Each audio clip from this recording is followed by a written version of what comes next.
Mana surgawi. Porsi ayat bacaan diambil dari Roma pasal 15 ayat 1-13. Kita yang kuat wajib menanggung kelemahan orang yang tidak kuat dan jangan kita mencari kesenangan kita sendiri. Setiap orang di antara kita harus mencari kesenangan sesama kita demi kebaikannya untuk membangunnya.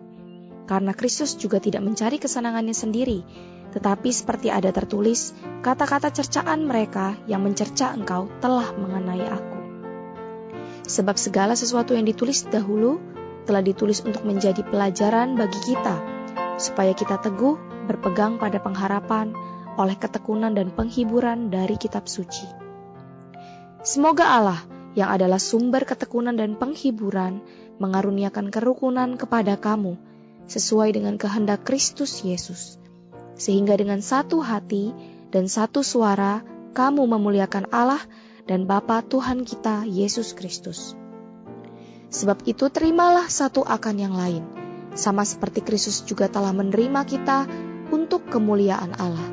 Yang aku maksudkan ialah bahwa oleh karena kebenaran Allah, Kristus telah menjadi pelayan orang-orang bersunat untuk mengokohkan janji yang telah diberikannya kepada nenek moyang kita, dan untuk memungkinkan bangsa-bangsa supaya mereka memuliakan Allah karena rahmat-Nya, seperti ada tertulis, sebab itu aku akan memuliakan engkau di antara bangsa-bangsa dan menyanyikan mazmur bagi namamu.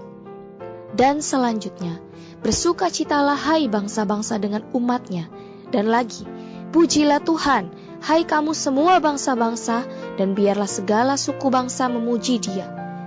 Dan selanjutnya kata Yesaya, Taruk dari pangkal Isai akan terbit, dan Ia akan bangkit untuk memerintah bangsa-bangsa, dan kepadanya lah bangsa-bangsa akan menaruh harapan.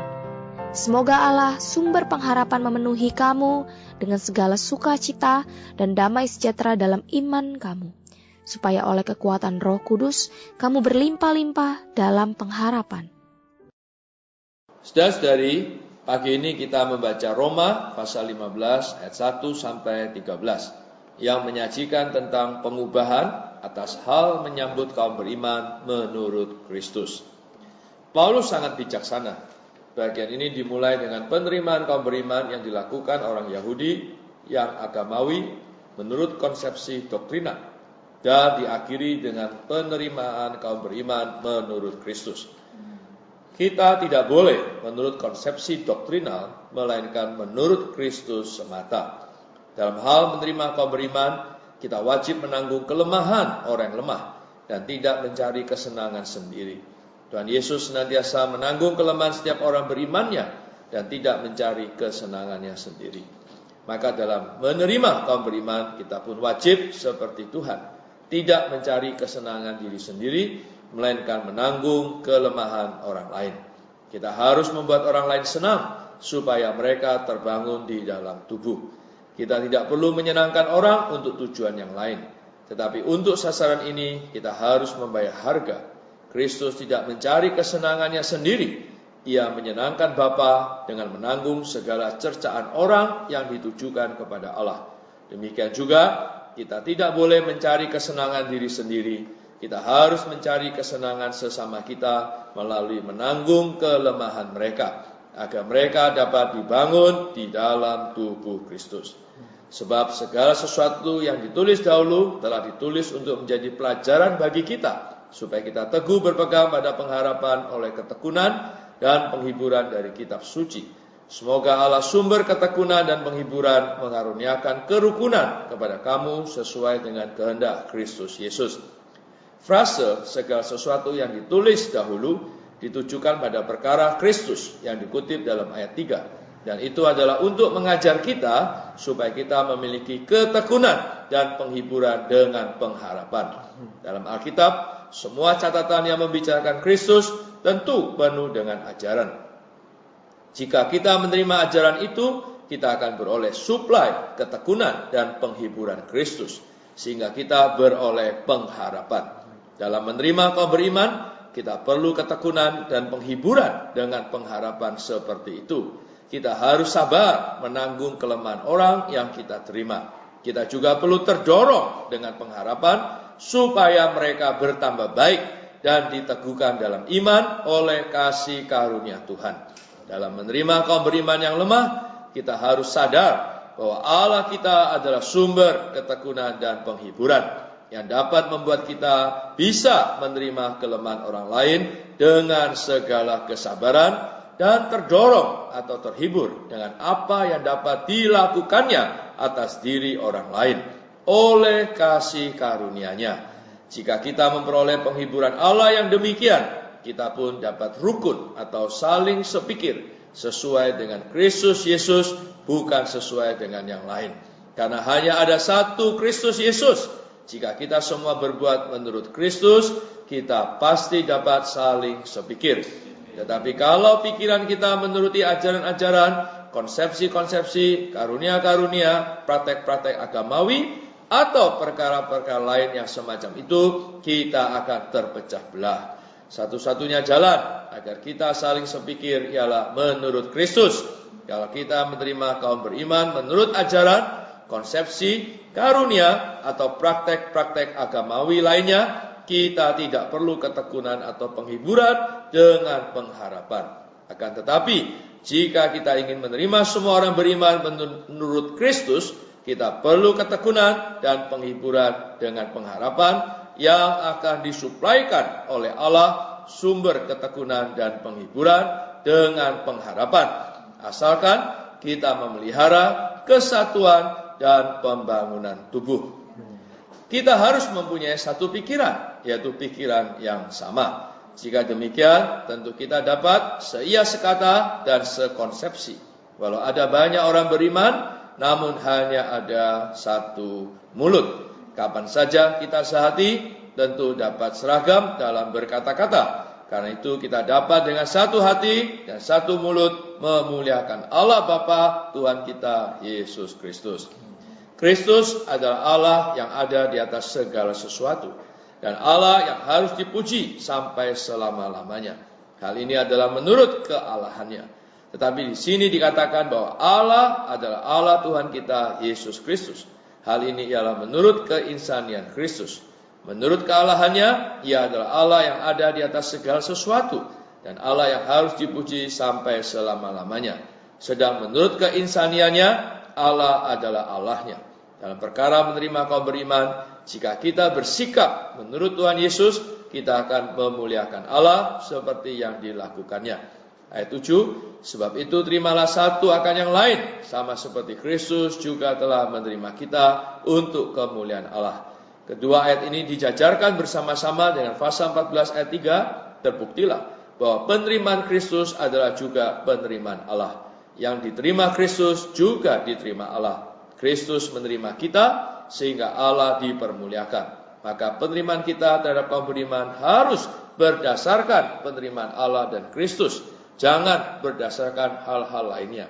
Siapa saja yang telah diterima Allah dan Kristus harus kita terima. Tidak peduli bagaimana besarnya perbedaan konsepsi ajaran dan praktek-praktek agamawi mereka dengan kita. Hal itu adalah untuk memuliakan Allah.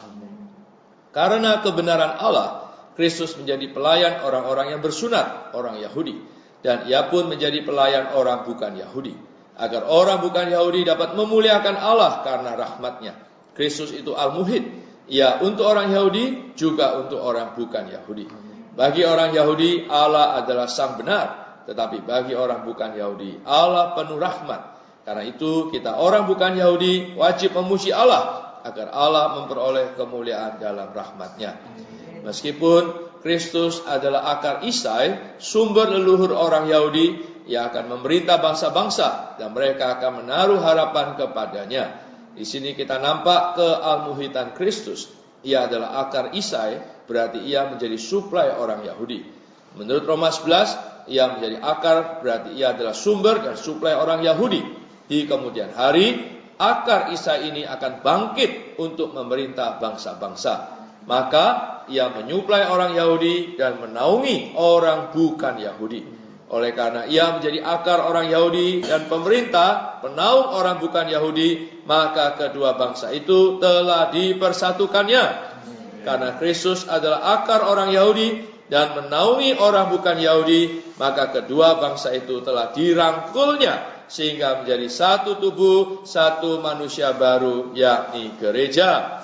Saudara-saudari, dalam hal menerima orang beriman, hendaklah kita merangkul setiap orang, entah ia dari timur, barat, selatan, maupun dari utara. Tidak peduli siapa mereka dan apa jabatan mereka, semua harus kita rangkul di dalam satu tubuh. Asalkan kita menerima kaum beriman menurut ajaran-ajaran bagian surat Roma ini, kita akan mengalami Allah sebagai sumber ketekunan, penghiburan, dan pengharapan. Dalam kehidupan gereja yang normal, kita akan dipenuhi dengan sukacita, damai sejahtera dengan iman. Dalam kehidupan gereja yang demikian, kita pun akan mengalami kuasa Roh Kudus dan penuh pengharapan. Kehidupan gereja sangat berarti bagi kita. Karena itu kita semua perlu berada di dalam gereja dan hidup di dalamnya. Puji Tuhan, mari berdoa. Tuhan, kami ucap syukur padamu atas firman yang kami baca pada pagi hari ini. Tuhan Yesus selalu bimbing kami ya Tuhan, sehingga kami bukan bersandar alamiah kami, tetapi kami mau bersandar Engkau sebagai Allah, sumber ketekunan. Oh Tuhan Yesus, sumber penghiburan dan juga menjadi pengharapan kami. Oh Tuhan, sehingga kami boleh saling menerima satu dengan yang lain. Oh Tuhan Yesus, Tuhan, kami mau belajar menengadah kepadamu, membiarkan Engkau sebagai persona yang hidup menggantikan kami ya Tuhan. Oh, Kaulah teladan kami, sehingga kami dengan yang lain, oh Tuhan, bisa belajar sehati sepikir.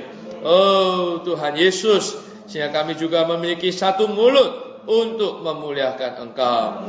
Tuhan, Kau sungguh berkenan ketika kami satu dengan yang lain saling terbangun, oh di dalam tubuh-Mu ya Tuhan. Tuhan, pimpin kami selalu bagaimana kami hari ini menempuh penghidupan gereja. Oh Tuhan, selalu belajar saling menerima satu dengan yang lain, terbangun satu dengan yang lain. Tuhan, sehingga di atas bumi ini ada ekspresi korporat-Mu. Nama-Mu lah yang dipermuliakan Tuhan. Dalam nama Tuhan Yesus kami berdoa. Amin. Ku mau nyanyikan janji ajaib yang telah Yesus ucapkan. Kurniaku cukup Kau pakai, kuasaku selalu menunjang. Karena takut lalai pada janjinya yang mulia. Ulang berulang Dia berkata, kurniaku cukup Kau pakai. Sungguh Tuhan selalu berkata, kurniaku cukup Kau pakai. Kuasaku makinlah ternyata padamu yang lemah lunak. Kurnianya cukup untuk hidup, cukup bimbing, cukup tunjang. Terangkat atau lewat lembah maut, kurnianya cukup menjaga. Saat ku jumpa juru selamat, sungguh indah, sungguh mulia. Aku bersujud dan mengaku, kurnia-Mu cukup bagiku. Sungguh Tuhan selalu berkata, kurnia-Ku cukup Kau pakai. Kuasaku makinlah ternyata